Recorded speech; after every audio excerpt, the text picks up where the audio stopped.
Outskirts बोलोगे, outskirt नहीं।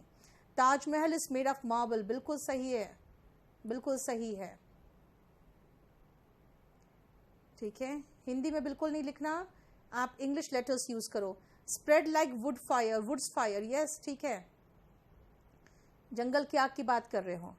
News can be plural और सिंगुलर, अभी न्यूज में नहीं आई हूं बेटा मैं, उसको रुक जाओ न्यूज में। 18 पूछ रहे हो आप, 18 का मैंने कहा है कि जो बकाया है उसको पहले क्लियर करिए, तो क्या कहेंगे, क्लियर द एरियर्स, ये कहेंगे ना। लॉज का मतलब बेटा वर्ब हो गया फिर तो अमित, लॉज मतलब रहना, तो वो फिर वर्ब हो गया। और लॉज का मतलब नाउन भी होता है, जहां पे रहते हो ना उसको लॉज शॉर्ट फॉर्म है। जैसे जिम्नेजियम, जिम का जिम हो गया, तो लॉज वही लॉजिंग का शॉर्ट फॉर्म हो जाता है। अ पेयर ऑफ ब्रेसेस, बिल्कुल सही है राज, ठीक है। 18 समझ में नहीं आया, 18 मैंने यही कहा है बेटा आपसे कि एरियर्स क्लियर करिए, ये कहा मैंने। कैट के लिए सफिशिएंट है बेटा, ये बहुत डिटेल में है। 16 भी बता दिया मैंने, the house is made of 5 lakh bricks, bricks होगा फिर तो बेटा, 5 लाख लगा दिया, नंबर की बात कर दिया आपने। 17 number, the house is made of stone, क्योंकि ये स्टोन का, पत्थर का बना हुआ है। 15 एंड 16, 15 तो बता दिया मैंने आपको कि हम बोर्डिंग एंड लॉजिंग यूज नहीं करते हैं बेटा, बोर्ड एंड लॉजिंग बोलना, यानी रहने और खाने के लिए, रहने और खाना, ये होता है बोर्ड एंड लॉजिंग। 21 का मीनिंग बता दीजिए, 21 का मीनिंग कौन सा 21 बेटा, 21 कौन सा है, 21 तो मैंने कराया ही नहीं अभी तक, नहीं ठीक है। अर्पित क्वेश्चन लिखो फिर आप। 19 कौन सा, the temple is made of stone, बिल्कुल सही है। सेम चीज पूछते हो यार तुम लोग सब। कॉन्टेंट्स ऑफ कंटेंट, कंटेंट का मतलब बेटा हो जाता है संतुष्ट, कॉन्टेंट्स का मतलब सामग्री हो जाता है, ठीक है। 11th बता दे, 11th द मॉन्यूमेंट, मॉन्यूमेंट जो है ना, जो इमारत है, यानी कि जो ऐतिहासिक इमारत होते हैं वो मॉन्यूमेंट होते हैं। इज लाइंग इन शैम्बल्स, यानी बहुत बुरी हालत में है, टूटे फूटे हालत में पड़ा हुआ है। फ्लाइट में जब जाते हैं तो बोर्ड करते हैं, तो बेटा वो बोर्ड का मतलब हो जाता है ना, आप जैसे आप वहां पर जो चढ़ो कर, जैसे कि बस में चढ़ना, ट्रक बस में चढ़ना, फ्लाइट में चढ़ना, मेट्रो में चढ़ना, वो भी बोर्ड होता है। तो चढ़ने के लिए जो पास मिलता है उसको बोर्डिंग पास कहते हैं। चढ़ना भी बोर्ड होता है, किसी भी सवारी पे चढ़ना भी बोर्ड होता है, वो वर्ब होता है। प्राची डाउट लिख के छोड़ दो, जब डाउट लेने का समय आएगा तो मैं डाउट लूंगी, अगर बीच में डाउट पूछोगे तो कहां से होगा बेटा। अनकंफर्टेबल का सिनोनिम क्या होगा, जो मैंने एक बार बताया भी था, फिश आउट ऑफ वाटर, इलेटीज। प्रोसीड का कंसेप्ट समझ में नहीं आया, प्रोसीड का मतलब बेटा वर्ब होता है निर्भय, प्रोसीड का मतलब आगे बढ़ना होता है, ठीक है। प्रोसीड्स का मतलब होता है जो पैसा इकट्ठा होता है बिक्री के बाद। इस मेड अप ऑफ स्टोन होगा, स्टोन होगा, 5000 स्टोन्स होगा। फिर अमित वो क्या, राखी कैसे कराऊं, रुको तो सही, यहां पर दुनिया भर के डाउट्स पूछे हुए हैं, वो कैब कराने के लिए तो मैं बैठी हुई हूं। वी पे ₹5,000 for board and lodging. 11th में इज इसलिए आया है क्योंकि 11th में हमने मॉन्यूमेंट बोला है बेटा। Building is made up of brick होगा, बिल्कुल सही है। ही हैज बीटन मी, क्या यूज करते हो बेटा, he has beaten me with होगा, बाई नहीं होगा, बाई अ स्टोन होगा, एक है तो स्टोन हो गया। एक बार 8 का बता दे, 8 नंबर मैंने बता दिया, जो पैसे जमा किए गए हैं बैंक में हैं, जो बिक्री से आया है।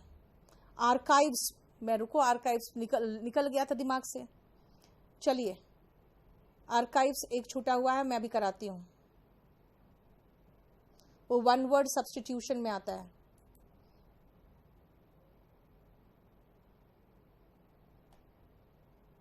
यस, मटेरियल के रूप में कार्तिक बिल्कुल सही समझ गया, अनकाउंटेबल नाउन होगा फिर तो।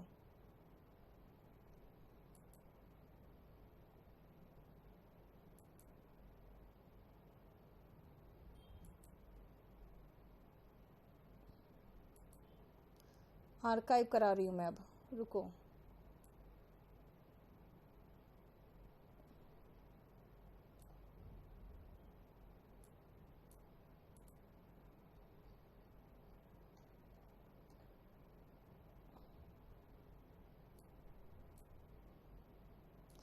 आप लोग क्वेश्चन बहुत कर जाते बेटा।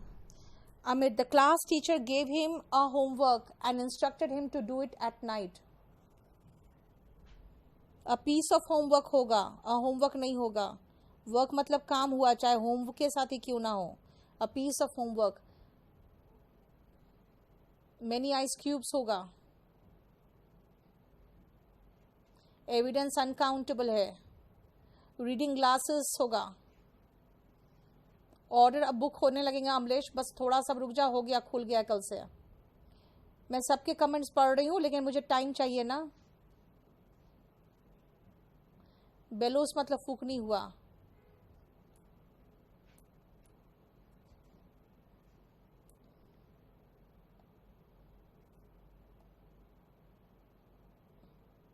हरिकेश का प्रॉब्लम देख लो जरा, हरिकेश का। अब मैं वापस आर्काइव्स का लिख लो, आर्काइव्स का मीनिंग लिख लो। अभी मैं अब उतना डाउट्स इसके अलावा नहीं ले पाऊंगी अभी, क्योंकि आप लोग के क्वेश्चंस बहुत अधिक है। हाय रानी, क्या हो गया? जाओ, टूट गया क्या?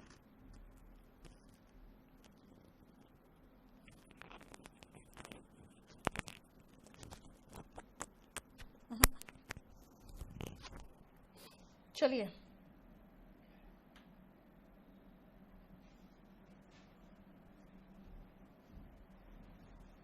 इसमें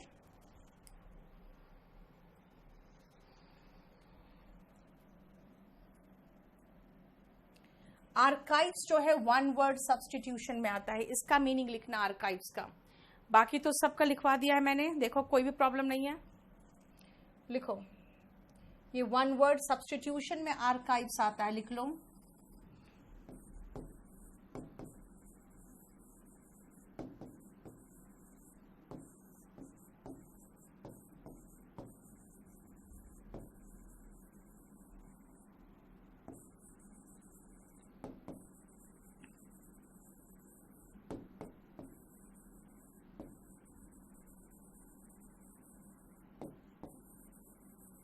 जहां ऐतिहासिक दस्तावेज रखे जाते हैं, इसका मीनिंग लिखो।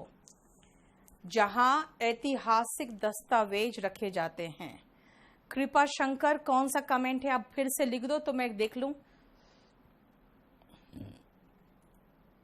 अ place where historical documents are kept. Harikesh का प्रॉब्लम जरा सॉर्ट आउट कर देना। A place where historical documents are kept, जहां ऐतिहासिक दस्तावेज रखे जाते हैं। क्या?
सॉरी सॉरी सॉरी, साउंड बंद हो गया था मेरे से, बस रुक जाओ, अभी तुरंत एक्सप्लेन कर रही हूं।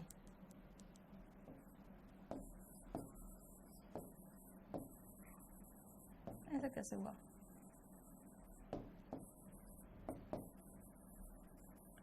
चलिए मैं एक्सप्लेन कर रही हूं, तुरंत एक्सप्लेन कर रही हूं।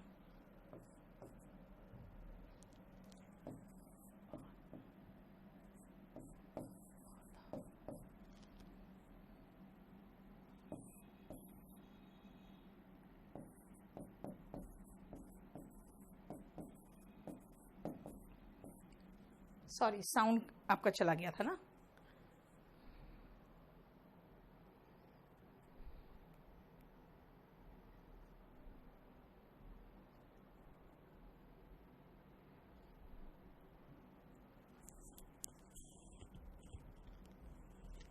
चलिए, मैंने कहा इनमिकल क्या है, सुनो, इसमें वही एमी छिपा हुआ है लेकिन ये दिख नहीं रहा है। इसका मतलब होता है, और इन जो वर्ड है ना, जब भी इन आता है इसका मतलब होता है इन, अन, डिस, ये सब नेगेटिव बनाता है। इसका मतलब है जो आपको दोस्त जैसा महसूस ना कराए वो आपको हमेशा क्या करेगा, आपके रास्ते में रुकावट डालेगा। तो जो रुकावट डालता है वो है इनिमिकल, यानी making difficult for something to happen, जो आपको बाधा पहुंचाए वो इनिमिकल हो जाता है। ठीक है, नेक्स्ट आओ वर्ड इम्प्यूडेंस में, और मिटा दूं मैंने क्या कहा, बाधा या रुकावट हुआ इनिमिकल। ठीक है, नेक्स्ट आओ इम्प्यूडेंस।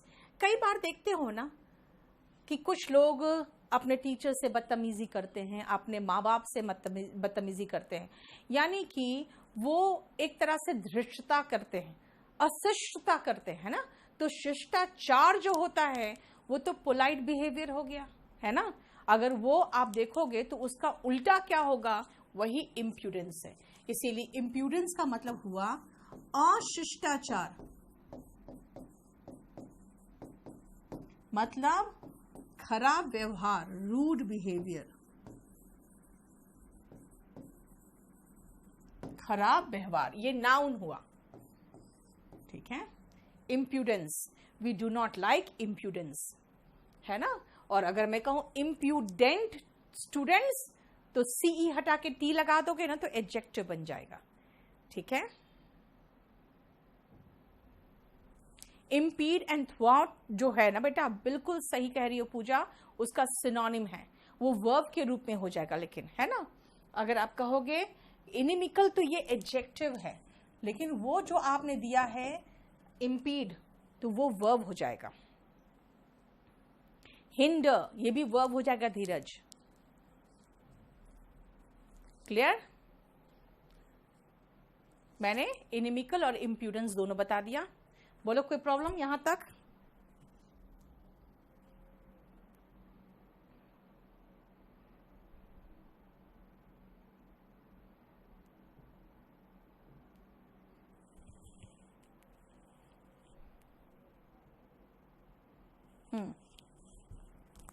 नेक्स्ट आओ 28 नंबर, वैग्रेंट लिखो, ये नाउन है।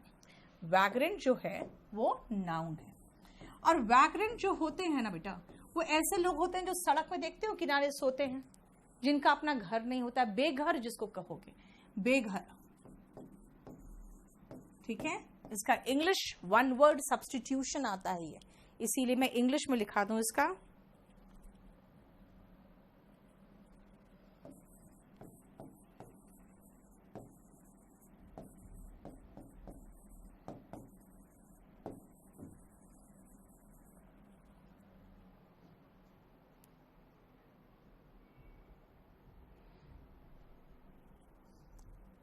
वैग्रेंट का सिनोनिम में एक और वर्ड लिखना, वेव। ऐसे भी लोग बेघर होते हैं जिनका अपना घर नहीं होता, वेव। ठीक है,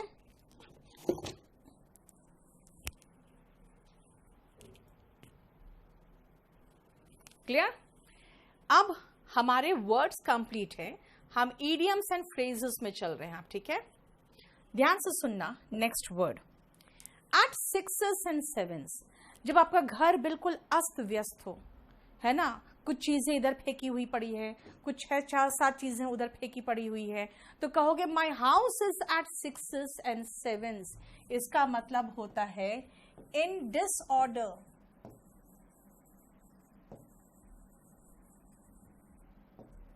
ठीक है, ये जानते हो किसका एंटोनिम है? एकदम अच्छे से सजा उजा के रखा हुआ चीज होता है तब आपका हाउस कैसा होता है? एप्पल पाई ऑर्डर में। ये उल्टा है, ये एंटोनिम का साइन है, cross sign. Apple pie order जब एकदम बिल्कुल चकाचक सब कुछ एकदम बिल्कुल अच्छे से सजा हुआ है। वैग्रेंट का मतलब बताया मैंने बेटा, जिसके घर नहीं, माइग्रेंट नहीं होगा अजीत। वैग्रेंट ऐसे लोग होते हैं जिनके पास ना घर है ना कोई काम है, सड़क पे सोते हैं, कोई काम भी नहीं है, भटकने वाले। बंजारा नहीं होता तन में। जो बंजारे होते हैं वो एक तरह की ट्राइब होते हैं, वो जगह जगह घूमते हैं। वैग्रेंट का मतलब हुआ जिसके पास ना रहने का जगह है ना ही कोई जॉब है, बस कहीं भी सो गया, है ना। एट 6s and 7s का केओस कह सकते हो रक्षित। इन डिसऑर्डर यानी कि अस्त व्यस्त। ठीक है, इसका मतलब हुआ अस्त व्यस्त।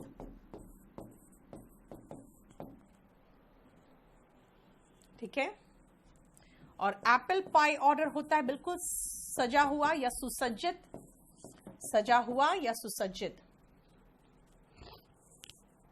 ठीक है, at the 11th hour, at the 11th hour का मतलब होता है एकदम ठीक आखिरी क्षण में। अगर मैं कहूंगी if you submit your work at the 11th hour, I will not correct it. इसका मतलब क्या हुआ? एकदम आखिरी समय में, आखिरी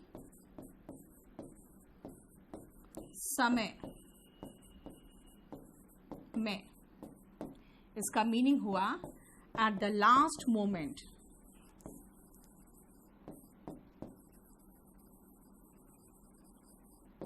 eight the last moment in disorderly manner. Dheeraj बिल्कुल सही कह रहे हो। कनिष्क अभी रुक जाओ, अभी आपको धीरे धीरे जब सब पार्ट्स ऑफ स्पीच करवाएंगे ना तो आपको सब पता चलेगा कि नाउन कौन है, वर्ब कौन है। अभी इतना तो पता चल रहा है ना कि नाउन का मतलब जो सब्जेक्ट और ऑब्जेक्ट के प्लेस पे आ रहा है। नाउन सारा देखना तुम सब्जेक्ट और ऑब्जेक्ट के प्लेस पे आ रहा होगा। रविकांत बेगर कह सकते हो, लेकिन बेगर तो भीख मांगता है तो अलग अलग वर्ड यूज करते हैं। Leap in the dark. अब एक बात बताओ, अब अंधेरे में कूद गए आप तो आपको पता ही नहीं चला कितना गहरा है ना, कितना गड्ढा था, आपको पता ही नहीं चल पाता है। इसीलिए लीप इन द डार्क का मतलब हो गया कुछ ऐसा करना जिसका नतीजा हम नहीं जानते हो।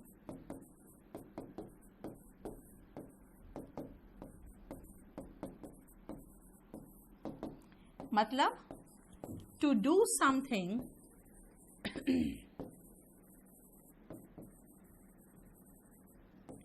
without knowing the consequences,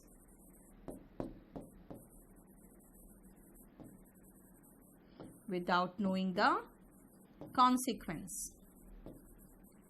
कुछ ऐसा करना जिसका नतीजा पता ही नहीं है, ना हम समझते हैं। राखी इंग्लिश खाली लिख रहे हैं तो हिंदी वाले को नहीं समझते हैं। At the nick of time का मतलब बेटा होता है ठीक समय पर, मतलब एकदम सटीक समय पर, उसके बाद लेट हो जाता है। लास्ट मोमेंट कह सकते हो अंकुर। ठीक है, पैंडीमोनियम का मतलब शोर शराबा हो जाता है राहुल, इसलिए एकदम एग्जैक्ट मीनिंग नहीं निकलेगा आपका जो पैंडीमोनियम आपने कह दिया।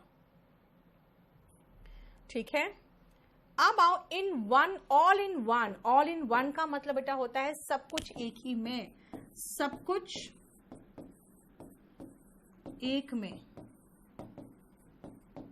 यानी इन वन पैकेज। जैसे कई बार स्टूडेंट्स पूछते हैं क्या वॉल्यूम, क्या आपका टीयर 1, टीयर 2 और टीयर 3 का कोई एक पैकेज नहीं है? Can we get all the courses in one package? That means you want all in one, सब कुछ एक ही में। unpredictable का मतलब yes कह सकते हो, that cannot be predicted। लेकिन देखो रविकांत, इसका मतलब होता है कुछ ऐसा करना कि आपको पता ही नहीं कि इसका कंसिक्वेंस क्या होगा, अंधेरे में कूद पड़े, जबरदस्ती का आपने वो काम कर लिया, ठीक है।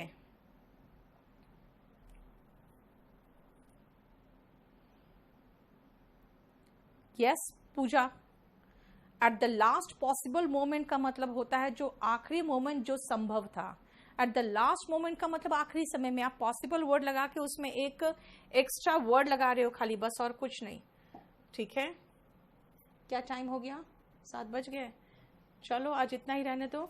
इसका ऐसे मैं कोशिश अब यही कर रही हूँ कि मैं आपको हिंदी और इंग्लिश में मीनिंग दे दूं ताकि सिनोनिम भी कुछ डिस्कस कर सकूं। चलो देखते हैं।